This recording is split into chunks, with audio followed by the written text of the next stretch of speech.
오늘 하나님의 말씀은 시편 3편 1절부터 8절입니다. 여호와여 나의 대적이 어찌 그리 많은지요. 일어나 나를 치는 자가 많으니이다. 많은 사람이 나를 대적하여 말하기를 그는 하나님께 구원을 받지 못한다 하나이다. 여호와여 주는 나의 방패시오 나의 영광이시오 나의 머리를 드시는 자이시니 내가 나의 목소리로 여호와께 부르짖으니 그의 성산에서 응답하시는도다. 내가 누워 자고 깨었으니 여호와께서 나를 붙드심이로다. 천만이 나를 에워싸 진친다 하여도 나는 두려워하지 아니하리이다. 여호와여 일어나소서 나의 하나님이여 나를 구원하소서. 주께서 나의 모든 원수의 뺨을 치시며 악인의 이를 꺾으셨나이다. 구원은 여호와께 있사오니 주의 복을 주의 백성에게 내리소서. 아멘. 모두 자리에 앉아주세요. 오늘 주일은 하나님께서 복 주시마 약속하신 날입니다. 우리 5분 이상씩 하늘 복 받으세요 하고 한번 하늘 축복해 주시기 바랍니다. 주의 복된 날 약속하신 하늘 복 받으시기 바랍니다 하고 축복해 주시기 바랍니다. 하늘 복 받으세요. 하늘 복 받으시기 바랍니다. 우리 팀장님들이 또 다음에 시간 내어서 보고 하시겠습니다만 먼저 제가 감사 제목을 좀 나누도록 하겠습니다. 2025년 우리 온천교회 의료 단기 선교 또한 찬양 전도 선교를 통해서 역사하신 하나님께 영광과 감사를 올려드립니다. 우리 갈릴리 온 마을로 두루 다니시면서 전도하셨던 예수님처럼 우리 중부자와 여러 마을을 다니면서 최선의 섬김과 봉사를 한 우리 의료팀들 그리고 찬양 선교팀들 모두에게 감사를 드립니다. 너무 고생 많이 하셨습니다. 우리 격려 박수 한번 해주시기 바랍니다. 또 감사가 있습니다. 우리 한국당 온천교회에서 중보 기도해 주시고 우리 팀들의 안전과 또 사역을 위해서 계속해서 시간마다 금식으로 기도해 주신 성도님들 또 물질로 응원으로 우리 격려이신 우리 모든 온천교회 성도들에게 다시 한번 또 감사를 드립니다. 우리 박수 한번 치십시오. 저는 특별한 감사가 하나 있습니다. 담임 목사로서 정말 저는 소름이 확 끼칠 정도로 감사한 게 하나 있습니다. 사진을 하나 보도록 하겠습니다. 저 위에 사진은 우리 온천 의료선교팀이 둘째 날 8월 밑에 보니까 8월 10일이라고 돼 있죠, 그죠? 09시부터 위에 오른쪽 빨간 거 한번 보세요. 09시부터 16시 30분까지 8월 11일 이렇게 돼 있죠, 그죠?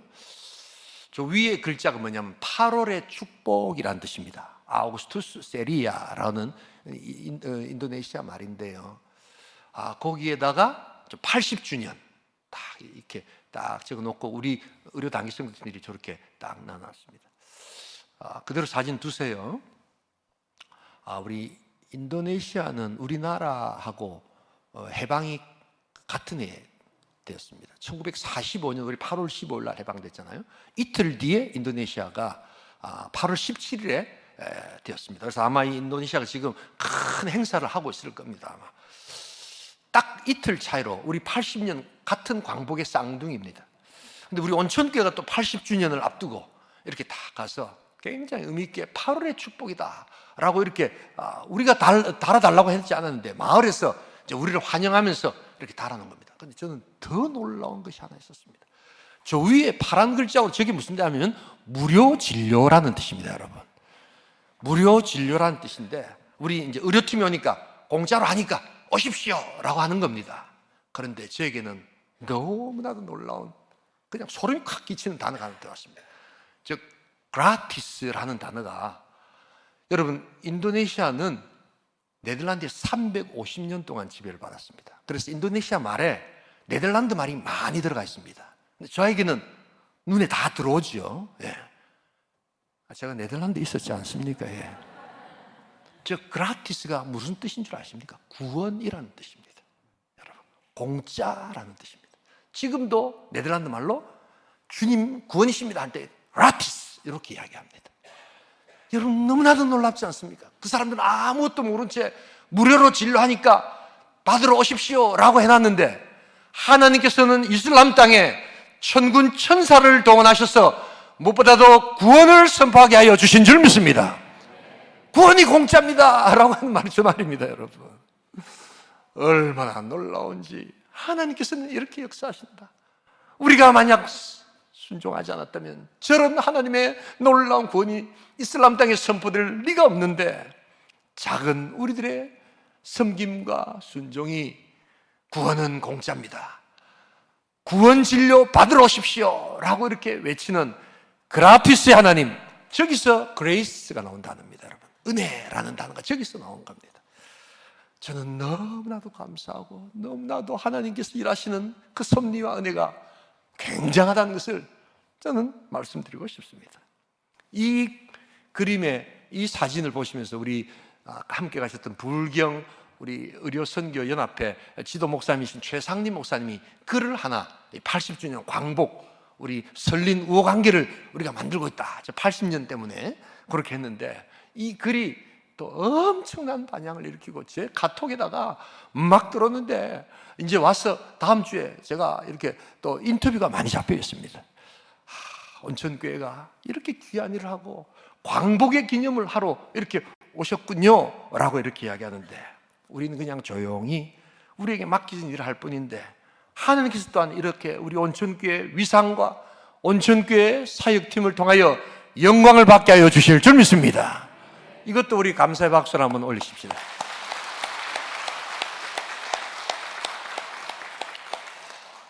우리 하나님의 섭리와 은혜와 일하심은 놀랍습니다. 이 이슬람 땅에 구원은 공짜입니다.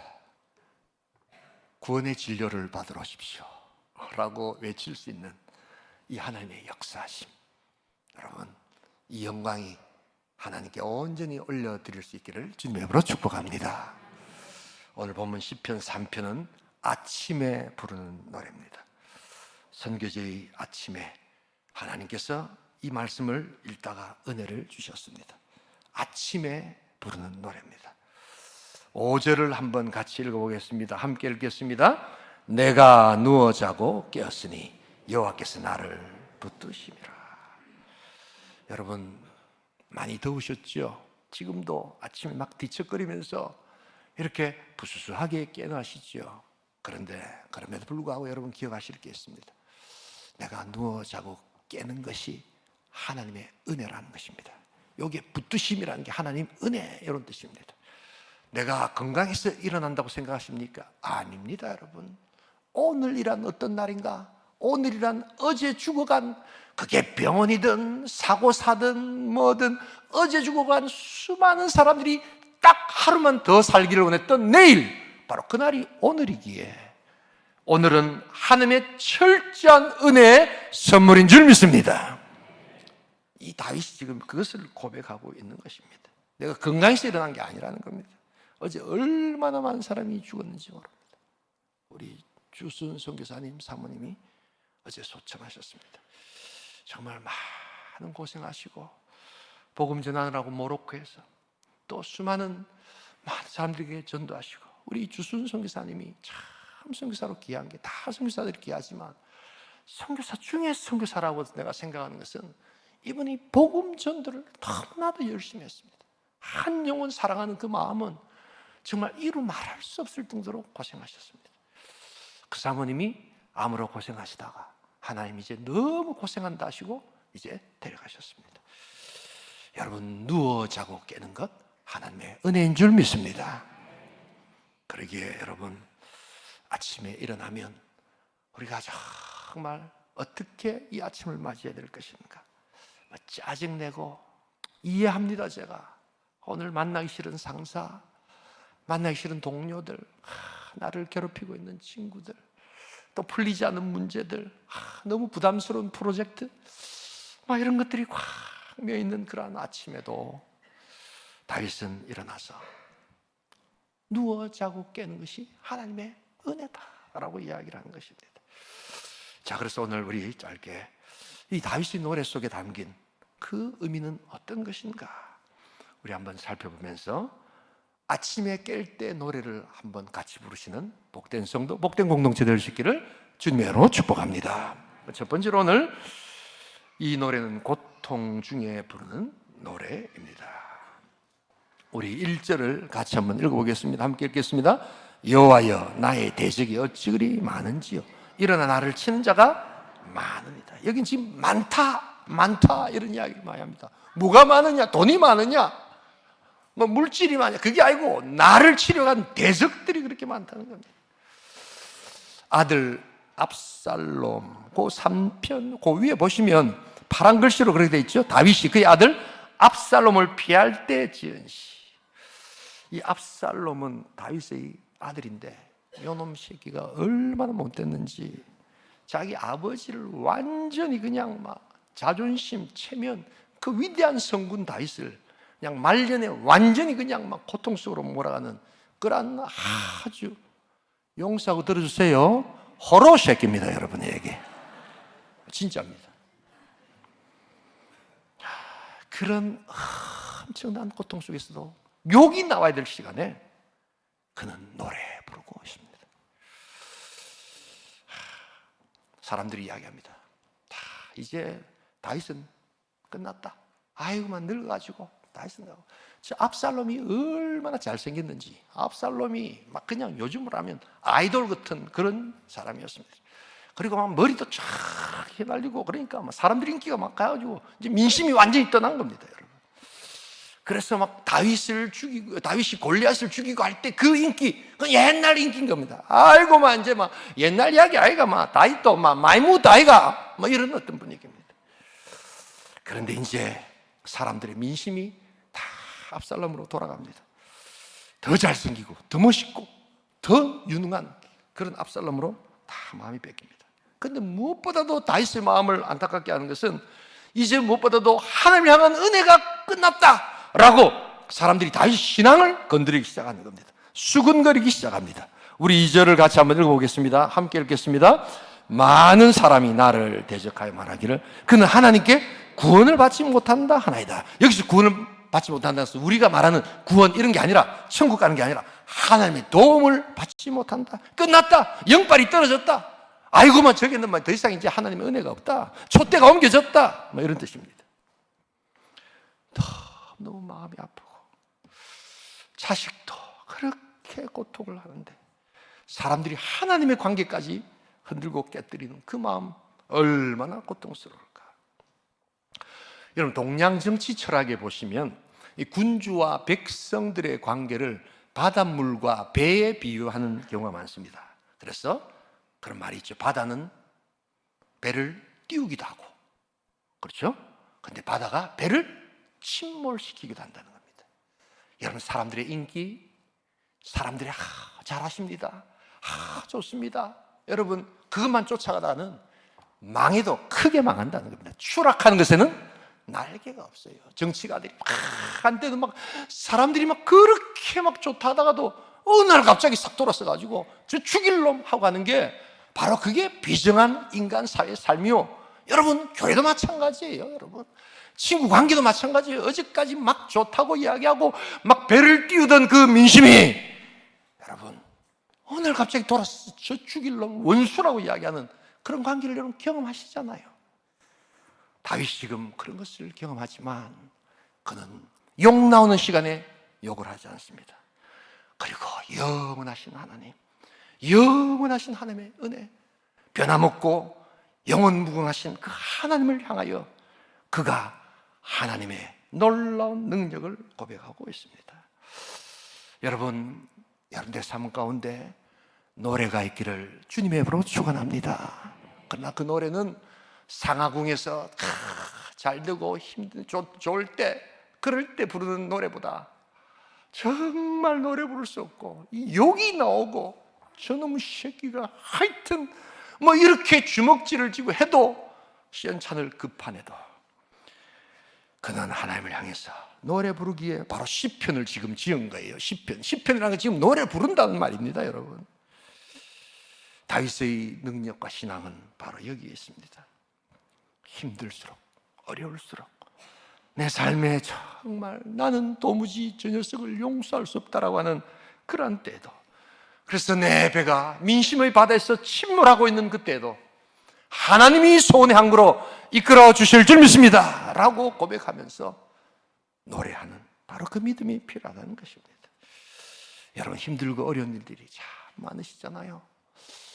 여러분, 진짜 일어나면 진짜 꼴도 보기 싫은 상사들 같이 또 봐야 하고, 이놈의 프로젝트는 얼마나 부담스러운지, 이걸 어떻게 다 만들어내야 되나 하는 그러한 시간에도 여러분, 우리 하나님을 바라볼 수 있기를 소원합니다. 그리고 하나님을 노래할 수 있기를 소원합니다. 하나님의 임재가 임할 것입니다. 마이클 이스터라는 우리 미국 네바다 주립대학 교수가 쓴 책이 지금 베스트셀러입니다. 이 편안함의 습격이라는 책인데요, 여기에 원제는 The Comfort Crisis, 이 편안함의 위기다, 이런 표현인데 번역을 저렇게 해놨습니다. 저보고 번역하라면 편안함의 배신이다, 저는 그렇게 이야기하고 싶어요. 읽어보시면 내용은 어떤 의미에서 간단합니다. 좀 긴데 간단한 게 뭐냐, 현대인들이 너무 과도한 편안함, 편리함을 추구하다 보니까 이게 행복을 오히려 빼앗아가는 저주가 되더라는 겁니다.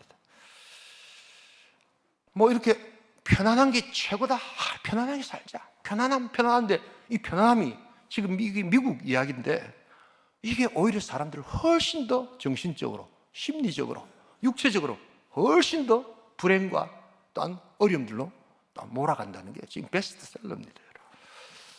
많은 게 있지만 두 가지, 이 무료하고 조용하게 있는 시간들을 현대인들이 다 버렸다는 겁니다. 그래가지고 좀 기다리고 따분하고 이런 걸 애들이 견디지 못합니다. 현대인들이 견디지 못합니다. 재밌는 거 없나?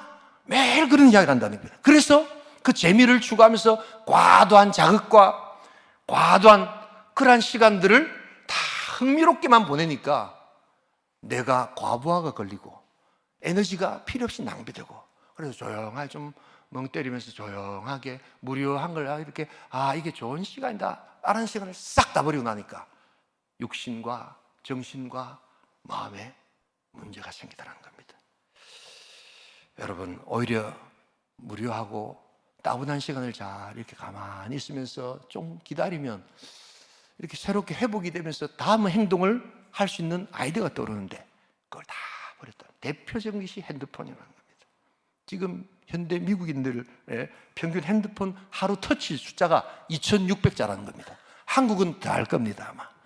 이 한국은 손이 빠른 민족 아닙니까? 다다다다다다 하면서 아마 3,000자는 될 겁니다, 아마. 근데 그게 과도한 뇌에 자극을 주면서 손이 자극을 주는 게 아니라 정보가 너무 많이 들어와서 오히려 쉬지 못하고 이것이 훨씬 더 우리 육신과 어려움을 갖고 오는 우울증의 대표적인 예라는 것입니다. 그리고 디지털 기기를 미국 사람들이 이것저것 다 합쳐서 11시간을 하루에 평균 사용하는데 내가 혹사당하고, 그래서 그 불편함을 좀 즐기지 못하기 때문에 편안함이 습격하고 편안함이 배신한다는 겁니다. 또 한 가지가 뭐냐면 이 배고픔의 불편함을 다 버렸다는 겁니다. 그래서 잘 먹고 잘 입고, 그래서 등 따쓰고 배부른 게 이게 좋은 건 줄 알았는데 인간이 그것 때문에 훨씬 더 염증과 또한 병들이 많이 생긴다는 겁니다. 여러분, 인간은 이게 시험 받을 때 공복 시간이 12시간에서 16시간 정도 공복이 될 때 자가 포식이라는 게 일어난답니다. 오토파지라고 해서 우리 안에 있었던 염증이라든지 좋지 않았던 것들이 이 12시간에서 16시간까지 공복 상태가 있을 때 그때 자연 치유가 되는데 이 사람들이 그걸 견디지를 못하고 자꾸만 먹어대면서 거기에 더 큰 아픔과 또한 병들이 온다는 겁니다. 여러분, 현대인들의 불행이 어떻게 시작된 줄 아십니까? 소리 하나를 잃어버릴 때 우리의 불행은 시작됐습니다. 어떤 소리인지 아십니까? 꼬르륵 하는 소리입니다, 여러분. 예. 우리는 어릴 때 이 꼬르륵 하면 불행과 슬픔과 고통과 눈물의 소리라고 들었습니다. 그런데 여러분, 그 꼬르륵 소리가 오토파지가 일어나고 있는, 안의 치유와 회복이 일어나고 있는 위대한 소리였는데 우리는 그것을 다 잃어버리고 자꾸만 먹어대니까, 배가 고프지도 않은데도 계속해서 먹어대니까 여러분, 꼬르륵 소리 날 때까지 기다리라는 겁니다. 웃을 일이 아니고 지금 전 진지하게 이야기하고 있습니다, 지금. 그런데 거기에 염증과 고통과 아픔이 시작된다는 겁니다. 그러면서 가짜 허기, 광고판에 맛있게 연예인들이 뭘 먹고 그냥 먹방에서 맛있게 뭘 먹으니까 안 먹어도 되는 배에 저걸 먹어야지 내가 멋진 사람이 되는 모양이다 해가지고 높은 칼로리를 자꾸만 집어넣기 시작할 때, 그래서 그 배고픔의 불편함을 견디지 못할 때 인간은 그것 때문에 저주에 이르게 된다는 겁니다. 그래서 고혈압이 오고 당뇨병이 오고, 그래서 편안함은 우리를 배신한다는 것이 바로 이 책의 핵심입니다. 여러분, 좀 고요한 시간을 좀 가십시다. 모든 세상의 것들 좀 내려놓고 우리 하나님과 함께 조용한 시간을 가지고 우리가 또한 저 야성의 장소로 나아가서 정말 그 깊은 산속에 아무도 사람이 살지 않는 그곳에 살고 있는 그 사람들을 보면서 우리의 과도했던 정보, 과도했던 음식, 과도했던 관계를 다 내려놓고 우리 하나님 앞에서 새로운 아침을 노래하는 복된 인생 될 수 있기를 주님의 이름으로 축복합니다. 여러분, 그게 바로 우리 다윗이 버릴 줄 아는 사람의 모습이었습니다. 여러분, 인생을 무엇을 얻을 것인가를 여러분 통해서 결코 행복은 오지 않습니다. 오히려 오늘 우리 시대에는 무엇을 버릴 것인가, 어떻게 잘 버릴 것인가를 말씀 안에서 깨달을 때 하나님의 능력이 임하게 될 줄 믿습니다. 고통 중에 노래 부르십시오. 욕 나오는 시간에 우리가 웃으면서, 이 웃는 게 아닙니다만은, 그래도 우리 하나님을 찬양하십시다. 하나님은 여러분들의 정신과 여러분들의 삶과 여러분들의 영혼을 지켜주실 것입니다. 복된 노래소리가 있기를 주님의 이름으로 축복합니다. 두 번째로 오늘 이 노래는 고통 중에 부르는 고백입니다. 우리 다 함께 3절 같이 한번 읽어보도록 하겠습니다. 함께 읽습니다.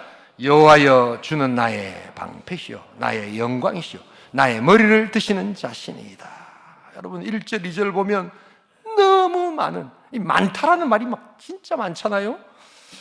그런데 이 대적들이 이렇게 많은데도 내가 고백하는 것이 하나 있습니다.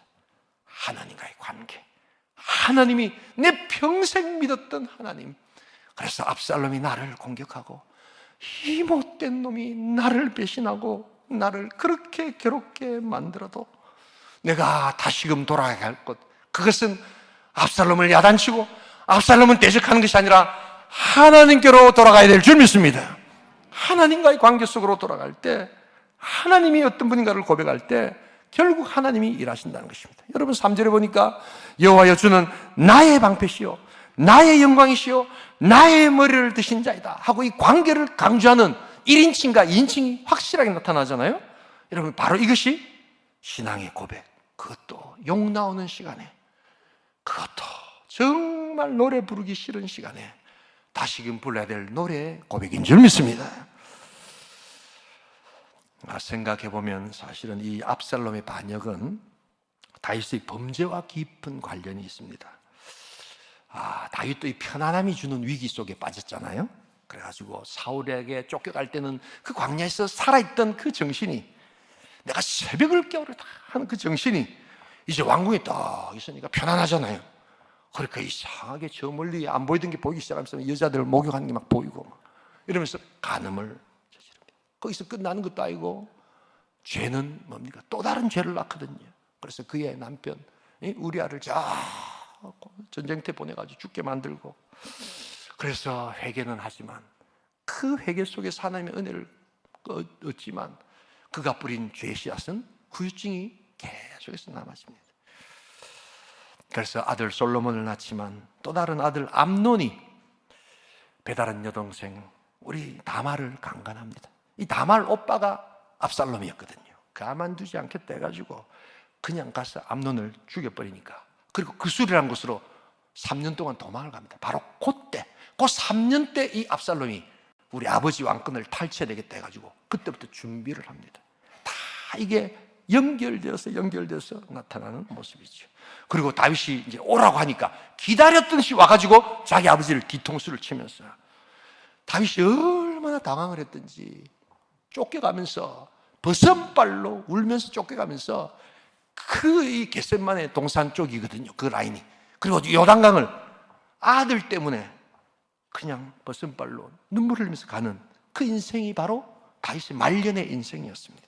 우리가 잘 알고 있는 그 다윗입니다. 그런데 그 다윗이 결국에는 어떻게 그 문제를 해결하는가? 하나님께로 돌아옵니다. 하나님 나의 방패시오, 하나님 나의 영광이시오, 하나님 나의 머리를 두시는 하늘의 능력이 될 줄 믿습니다. 그래서 나중에 이 압살롬이 어떻게 죽은 줄 아십니까? 이 압살롬이 머리가 멋있었거든요. 굉장히 멋있고 잘생기고 했는데 나중에 전쟁이 났는데 이게 전쟁하면서 머리가 확 날리면서 이 머리가 너무 길어가지고 지나가다 상수리 나무에 머리가 탁 걸려버립니다. 그래서 대롱대롱 어찌 할 줄을 모르다가 다윗의 군대에 탁 죽게 되는, 여러분, 여러분들의 자랑, 여러분들의 지위, 휘날리는 여러분들의 미모, 여러분 그게 다 하나님 앞에서 잘못하면 망하는 지름길이 된다는 겁니다. 교만하지 마시기 바랍니다. 그냥 머리 휘날리며 막 인기에 젖어 있는 인생들이요, 그것 때문에 상수리 나무에 걸려서 죽게 되는 역사가 있다는 것입니다. 그래서 다윗은 그 하나님 앞에서, 사울 때도 마찬가지지만 끝까지 하나님만을 의지합니다. 하나님만이 나의 방패시오, 나의 영광이시오, 나의 머리를 드시는 자니이다. 여러분, 이 다윗은 참 이 신앙의 태도가 좋았습니다. 여러분, 우리는 많은 경우에 능력 없음에 대해서 굉장히 아쉬워하거든요. 예를 들면 저 사람은 어떻게 저렇게 잘생겼노? 저 사람은 어떻게 저렇게 막 일을 해도 막 일도 잘하고, 우리 학교 다니면 쟤는 왜 저렇게 머리가 좋아가지고 문제도 다 금방 풀고 막 이렇게 하노 하면서, 우리 아버지가 막 내한테 이런 머리를 주가지고 말이야 막 이러면서 우리 아버지가 못 살고 환경이 안 좋고 뭐 이렇게 막 사람들을 비난하고 딴 책임을 전가합니다. 근데 여러분 기억하세요. 능력은 아무것도 아닙니다. 언제? 태도가 좋을 때 그 태도가 능력을 능가하게 될 줄 믿습니다. 이 태도라는 게 뭐냐면 사람을 대하는 방식, 일을 대하는 방식, 또한 문제를 대하는 방식, 더 나아가 신앙에서는 하나님을 대하는 방식이 태도입니다. 태도. 그래서 태도가 다른 사람은요, 내가 저 사람이 한 번 딱 읽는데 싹 다 이해하고, 저 사람은 한 번 딱 하는데 막 그냥 성공하고, 이럴 때 남을 비난하고 와 나는 그거밖에 안 되노 이게 아니라 나는 2번 하겠다. 아멘 안 하시네요. 2번도 잘하는 겁니다, 여러분. 예. 나는 3번 하겠다. 나는 4번 하겠다. 그런 마음의 태도를 가질 때 하나님께서 능력을 높여 능가하는 태도의 복을 허락하여 주실 줄 믿습니다. 신앙은 태도예요, 여러분. 예. 태도가 안 좋으신 분들이 있어요. 하나님 앞에 엎드리질 않아요. 하나님께 기도하질 않아요. 그리고는 불평하고 돌아서지만, 여러분, 다윗은 지금 하나님 앞에 나아갑니다. 그리고 죄 사함을 달라고 고백하고 하나님 앞에 자신의 어리석음을 인정합니다. 여러분, 이 태도는 한 개인으로 끝나는 것이 아니라 하나님의 교회가 좋은 태도를 가지고 하나님 앞에 예배드리는 공동체가 될 수 있기를 주님의 이름으로 축복합니다. 하나님께 가장 좋은 태도를 드렸다는 건 뭘까? 그 능력이 있는 사람들이 많고, 야 우리 교회는 막 부자들이 많고 여러분 그런 게 아니에요. 태도가 좋으신 분들 하나님 앞에 엎드리고, 그래서 하나님이 하라고 하는 선교적 교회로서 내가 순종하겠습니다. 왜? 우리 주님이 가서 모든 족속으로 제자를 삼으라고 주님 말씀하셨다면, 내가 안 될 수밖에 없는 여러 가지 일들이 있지만 하나님 온전한 태도로 하나님께 순종하겠습니다라고 할 때 하나님 영광을 거두어 주실 줄 믿습니다. 교회가 나의 방패시요, 3절, 교회가 영광이시요, 교회의 머리를 드시는 자는 오직 하나님 한 분이신 줄 믿습니다. 아직도 교회 안에서 보면 교회는 이렇게 돼야 됩니다, 저렇게 됩니다 막 이렇게 하는 분들이 꽤 많아요. 보면요. 그리고 교회 비판하고, 여러분 그것은 다른 말로 하면 내재적 접근이다 이렇게 이야기하거든요. 그것은 2000년 동안 교회에 대해서, 교회도 문제가 많은 곳이잖아요. 그런 것들은 2000년 동안 있었고 이후에도 계속 있을 겁니다. 그런데 기억하십시오, 그렇게 내재적 접근을 해서 교회가 바뀐 적은 한 번도 없습니다. 그러나 하나님께 순종하는 자들, 하나님 앞에 온전한 태도가 하나님 앞에 드려지는 교회. 그래서 신약적이고 성경적이고 개혁적인 교회를 정말 원한다면 하나님 앞에 선교적 교회로 서야 될 줄 믿습니다. 도무지 갈 수 없지만 하나님, 내가 시간을 내서 드리고 하나님, 그렇게 내가 나아가겠습니다. 그래서 복음을 들고 산을 걷는 자의 발길이 너무나도 아름답다는 그 축복, 하나님 앞에 올려드릴 수 있기를 주님의 이름으로 축복합니다. 여러분, 말이 복음 들고 산을 걷는 것이, 산을 건너보세요. 얼마나 힘든 줄 아세요? 이번에도 우리 선교팀들이 유난히, 이게 마을이 바로 옆에 있는 게 아니라 1시간씩, 1시간 반씩 왔다가 갔다 가는데, 이틀, 둘째 날인가 셋째 날은 1000m가 넘는데, 나 솔직히 올라갔는데 겁나더라고요, 보니까. 너무 웃지 마세요. 예. 야, 이래 올라갔다가 제대로 내려오겠나요? 그 산꼭대기에 올라갔는데, 머리가 또 갑자기 약을 안 먹고 그냥 올라가니까, 제가 고혈압이 있거든요. 머리가 되게 아프더라고요. 예. 거기에 사는 사람들이 고혈압이 200씩 이래 되더라고요, 보니까. 근데도 이게 고혈압인지 당뇨인지도 모르고 살아가는 거예요. 그래가지고 올라갔는데, 제가 이제 먼저 내려왔거든요. 우리 선교사님하고 다른 데 간다고. 먼저 내려왔는데, 나중에 보니까 내려올 때, 우리 선교팀 내려올 때 비가 억수같이 왔다더라고요. 그래 다들 쫄아가지고 기도 많이 했을 줄 믿습니다. 예. 하나님께서 다 살려주시고. 여러분, 복음을 들고 산을 넘는 게 간단한 문제가 아닙니다. 그래도 하나님 순종하니까 아까 그 사진처럼 놀라운 역사가 있는 겁니다. 우리 한번 구약 성경 이사야 52장 7절, 잘 아는 본문이지만 같이 한번 읽겠습니다. 좋은 소식을 전하며 평화를 공포하며 복된 좋은 소식을 가져오며 구원을 공포하며 시온을 향하여 이르기를 내 하나님이 통치하신다는 자의 산을 넘는 발이 어찌 그리 아름다운가. 그 발이 아름답다는, 교회가 이렇게 돼야 되는 거예요. 태도가 발라야 된다는 것입니다. 하나님이 하라고 하면 이해하겠습니다. 순종하는 겁니다. 이번에 우리 안바라와 청년 집회 500명 넘는 청년들이 왔습니다. 예수 안 믿는 청년들이 왔습니다. 여러분 기억하십시오. 이 이슬람 지역에서 청년들이 한 명 예수를 믿겠다는 것은 한국하고 청년 한 명하고 다릅니다. 얘들은 예수를 믿으면 그때부터 아버지 어머니를 다 떠나야 되는 겁니다. 그런 애들이 많습니다. 그리고 그 마을에서 다 이제는 문제가 됩니다. 그래서 특별히 남자 같은 경우에는 이슬람을 안 믿으면 사회 진출이 잘 안 됩니다. 그래서 이 남자애들이 예수를 믿겠다고 걸어 나올 때 그 감격과 그 놀라운 은혜는 여러분 이루 말할 수가 없습니다. 하나님이 그렇게 하라는 것입니다. 여러분, 그 발걸음에 하나님 복을 내려주실 줄 믿습니다. 여기에 순종하여서 내 물을 아구까지 채우라라고 말씀하시는 요한복음 2장의 가나 혼인잔치를 제가 말씀으로 그들에게 선포했습니다. 그래서 아구까지 채우는 그 순종이 있을 때, 여러분 아구까지 채우는 게 얼마나 힘들어요. 힘들 뿐만 아니라 지금 그 분위기가 뭡니까? 지금 혼인잔치하고 다 놀고 다 마시고 하는데 왜 내보고 그런 걸 하랍니까? 그런데 그것에 순종했던 교회, 그것에 순종했던 사람, 물돈 하인들은 알더라. 여러분, 물이 포도주로 변화되는 역사를 하나님 순종하는 자를 통해서 역사하신 것입니다. 여러분, 그 걸음을 하나님 앞에 올려드릴 수 있기를 소원합니다.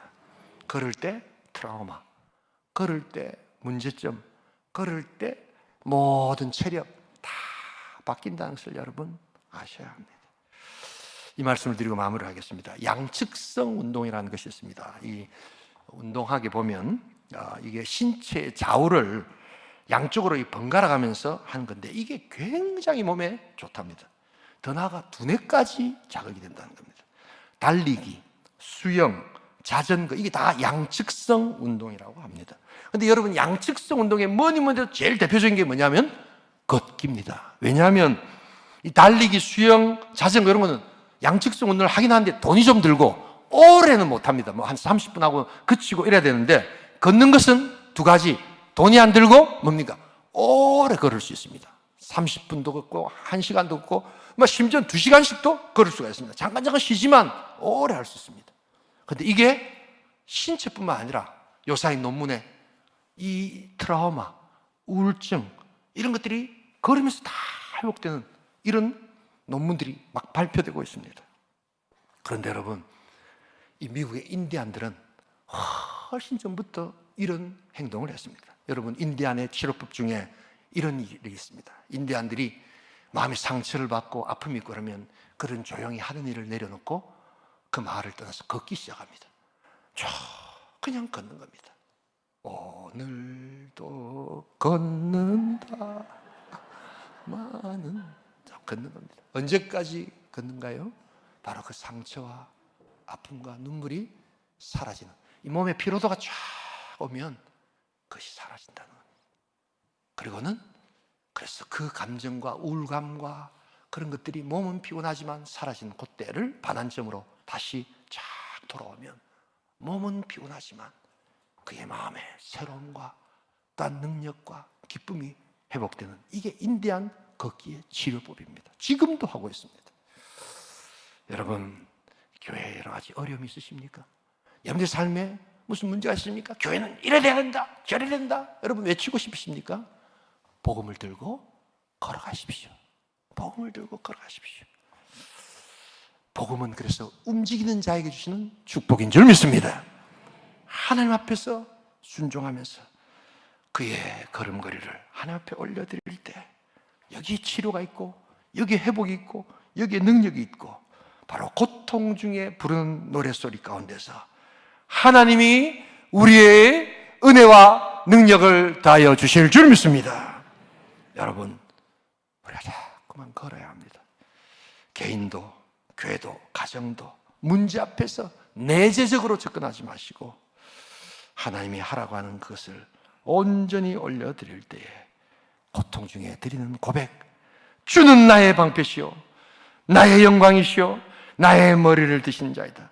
주는 우리 교회의 방패시오, 주는 우리 교회의 영광이시오, 주는 우리의 교회의 머리를 드시는 자니이다. 하늘 하나님께서 축복을 다하여 주실 줄 믿습니다. 아침에 노래를 부르십시다. 고통 중에 부르는 노래가 하나님 앞에 올렸습니다. 아침에 고백을 드리십시다. 이 몬테고, 이 죽일 내 뱃속에서 난 이놈의 아들 새끼도 이렇게 말을 안 듣는데, 다른 사람들이 하는 이 욕 나오는 시간에도 욕하지 말고 하나님 앞에서 노래 부르면서 이 복음 들고 걸어가겠습니다. 하나님 영광을 보여주시옵소서. 아침에 깰 때 부르는 노래가 충만하신 우리 온천교회, 우리 온천교회 가정, 우리 온천교회 성도 될 수 있기를 주님의 이름으로 축복합니다. 우리 시간 한번 기도하기를 소원합니다. 여러분, 이 압살롬은 머리가 휘날리면서 인기를 얻었고 또한 머리가 휘날리면서 그것 때문에 죽었습니다. 여러분들의 교만의 바다가 배를 띄우기도 하지만, 여러분, 교만의 바다가 배를 깊은 곳으로 잠기기도 한다는 것을 잊지 말아야 합니다. 뭘 의지하고 계십니까? 잠깐 뭐 잘 되는 것, 잠깐 내가 열심히 하는 것, 여러분, 그래서 사람들이 칭찬해 주는 것, 여러분, 하나님을 바라보십시오. 그리고 하나님께서 주시는 깊은 하루의 잠과 또한 깨어남의 은혜를 붙드십시오. 그 노래는 하나님이 기뻐하시는 노래가 될 것입니다. 통성으로 기도합니다. 하나님 아버지, 아버지, 아버지, 아버지.